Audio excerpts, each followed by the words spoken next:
Hello, in front of me I've got LENOVO Tab P12 Pro. In this video I'll show you how to add different types of cards to Google Pay. In the beginning, let's enter Google Pay app and tap the blue button at the bottom of the screen. Now focus on loyalty card, gift card and public transport. Firstly, let's enter loyalty card and select loyalty card you would like to add.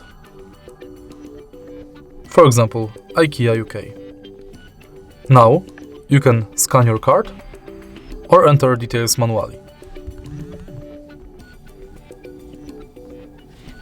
Let's go back and now let's select gift card, which is pretty similar to loyalty card because you have to select the shop, enter card number, PIN, balance, your notes and tap save. In the end, we can add public transport, and if you are able to find your public transport selected, you'll be redirected to a website where you have to finish the inside form. All of your cards will appear right here. If you find this video helpful, please leave a like, comment and subscribe.